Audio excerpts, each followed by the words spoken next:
Hello, hello. Welcome back to the Scaling Deep podcast at Lisa Princic. If you are watching on YouTube, welcome back.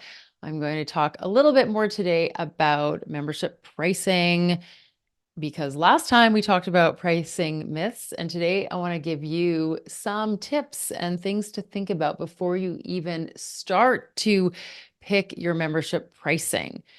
And I'm going to tell you, this is the big reason why. I think the big reason why, as I've talked about this before, is that so many people base their membership price on what they think membership pricing should be instead of all the other things that go into creating value and putting a number on the value of your offer. All right. So while we could just jump into pricing and that would be easy, I want to get you to start thinking about what's most important first. First things first, right?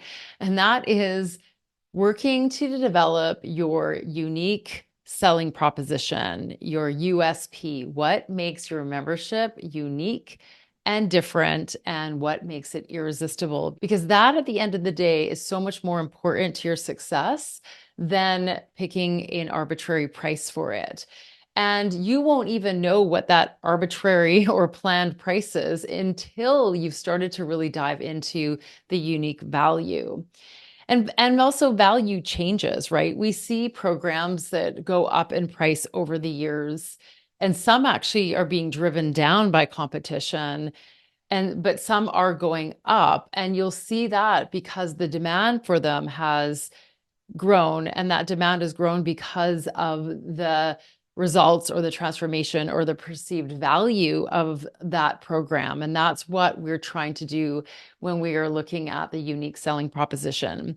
So to talk about what goes into a unique selling proposition, we start by looking at what is the big transformation that you are proposing to get for people inside your membership. And that does not change in a membership just because people can stay month to month, perhaps, or maybe you've got longer term commitments.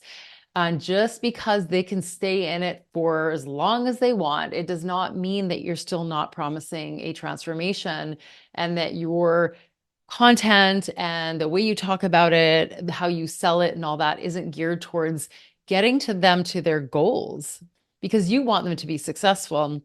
And your business is successful when whatever they're doing is realized and fulfilled. So when you look at that, you start to understand like how big of a deal is this transformation you're providing for people? Like, what is your roadway, your pathway to getting them to this place? Like, is that clear for you? How confident are you? Or are you not really promising a transformation and maybe just a place to hang out?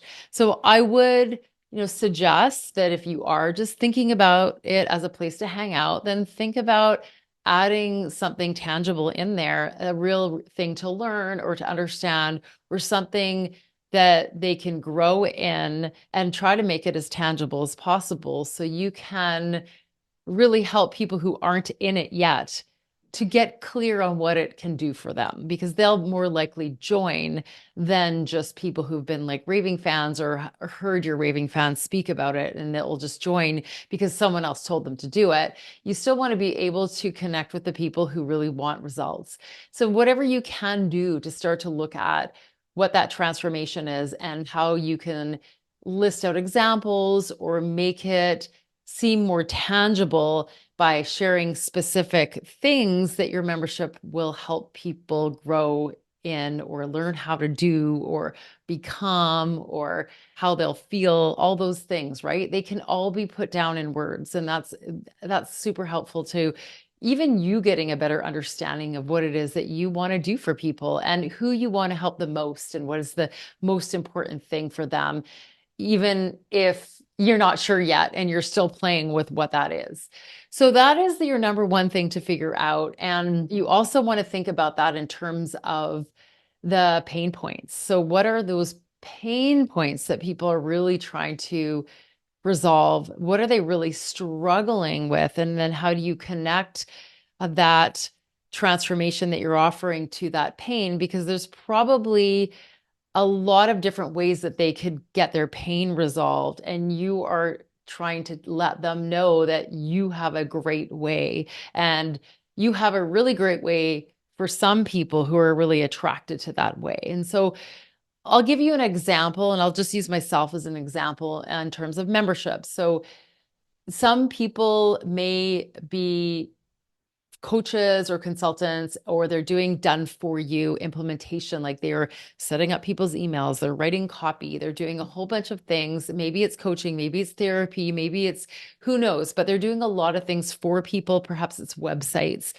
and they are craving to free up a bit of their schedule. They're worried a little bit about burnout, doing the same thing over and over again, and wouldn't mind a little bit of flexibility in their schedule. So they're looking at, well, how do I scale? And they could come across any number of business gurus, business strategists, coaches, and tactical experts to say, hey, here's what you should do. You should grow a YouTube channel. You should start posting about your hobby on Instagram. Come learn about how to make Instagram work. Come learn how to make YouTube work for you and grow your channel, make money passively that way. Or they could come across people that say, you need a group coaching program, or you need a membership, right? So obviously, I do better when I connect with people who are more interested in memberships or already have memberships because they've already made that choice. But we're still competing with a whole bunch of other people who are going to say your path to growing a membership is to learn Pinterest or Facebook ads, or grow your channel on YouTube, or grow your Instagram, instead of come talk to a strategist who might look at your offer and say, hey, you don't have a unique selling proposition. It's not irresistible enough. It's not standing out, and it's not speaking up, and it's not clear enough on why somebody would join. And that's your actual number one problem, which is probably the advice I would give. And that's what makes me different. So what I'm saying is that we're all still competing for that same person's pain point, that they are full. They need to think about ways that they can free up their schedule and free up their like hour by hour time in their calendar. And they're looking at how to do that. And I'm in competition with all of those. So that's where connecting that pain point is still valuable, because I can say to everyone, hey, if you've got a full calendar and you want to free it up and you find yourself repeating yourself over and over again and you're worried about burnout, you're going to have to start a scalable program. And a membership is a perfectly designed program that you can figure out as you go, and all the great reasons, right? And I could easily say that to people, but if I'm not connecting it to that full calendar, whatever, they might just be like, why do I just need this thing? Like, I don't understand like how it's going to solve all my problems, because everyone's so used to empty promises. And that's why we want to make sure that we are sharing the transformation, sharing the goal with the pain point, and providing that clear path, or at least that giving them the sense that there is a path from this pain point to this outcome of, you know, having a freer schedule and recurring revenue with a membership, for example. And we get that, and we know that that's what our job is to do, and that's why they should come and trust us. So that obviously works better the more and more specific it is, right? If I wanted to help people start a membership who were soccer coaches or some specific thing, like everyone has experience being the business that does this kind of thing, it would be easier to say, I'm the person for that, for those people who are in that, wanting to get out of that hectic busyness that they're doing, or artists or something like that. It does get easier for those people to say, hey, you know, she's not only just talking about my pain point, she's not only talking about what I really desire, she's talking about somebody specifically in my situation with my kind of craft or trade, who thinks that it's really, really different to take that step than it is for other people. I know it's going to be harder for me than so and so because of all these reasons. It does help them think, oh, okay, this is even more aligned with what I want. So that's where getting even more specific makes your USP even more irresistible, right? So pain point, big transformation, and your unique angle. and your bold message around it. So this is where that charisma comes in, and that charisma can be different for other people. It can be the fun way to do it, the serious way to do it, the results oriented way to do it, whatever that way of you're describing that for people.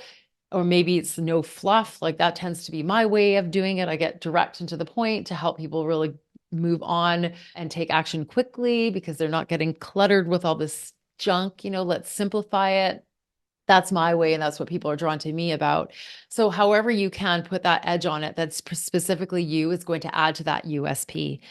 Now, once you have all that, you're getting more clear on your value proposition, and it is more unique. It's more irresistible. You're feeling more confident about it. And you can also then start to look at, like, what is this worth to people, and what can it do for people? And of course, the less generic you are, meaning like you help all people with all kinds of things, the more specialized it is, the more valuable it is, because they know, and the content will be more geared towards a specific kind of person, as opposed to anyone can get value from this. Now we see that with the mass marketer programs, right? So they're using a ton of charisma and a ton of social proof and a ton of, like, I actually think it's kind of smoke and mirrors, to be honest. Like, a lot of testimonials, a lot of like rah, and you hear all these miracle stories in order to get every single person that comes across their brand to buy. And that's why they're not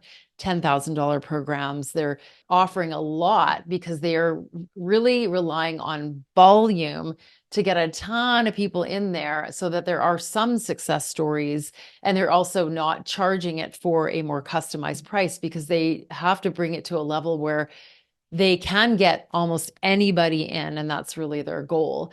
So that might not be what your program is all about. And that's why I also don't want you to try to compete with that, because people might get a totally different value out of your niche. So if you're really specialized, that you're going to get more people who land on your page to convert, instead of 1%, meaning like 1 out of every 100 people who sign up for, say, a mass marketers program. You might get 10 out of every 100, because you're so much more specific and you're so much more niched, and they can really see that, wow, this is for me. They're talking exactly to me. Then that's what you're aiming for. And that's where that specificity, that niching, that clarity, and that USP really comes in. And then that's also when you can start to think about charging appropriately for it, because it's not a generic solution, right? It's very specialized. It's much more hands-on, likely, if you're not huge. And then you can adjust accordingly as you grow. But that is really the nuts and bolts of how to start figuring out the value of it. And it isn't just it's a membership. It must be low. If you are planning to give a lot, then you can position it differently. You don't even have to call it a membership. It could be called a mastermind, or a scalable coaching program of some sort. You just find a great name for it that is appealing, and then let the copy and your sales pitch in your emails, and if you're doing a webinar or whatever it happens to be, communicate the value of it, instead of labeling it into a corner of the world that is associated with something that you don't want to price it like. Then you call it whatever you have to, or don't give it a name at all, and talk about a monthly program that offers X, Y, and Z, and this is what it's worth. And then show that value. And then you can confidently charge at least a fraction of what it's worth, versus a micro fraction of what it's worth, because you're just trying to compete on price.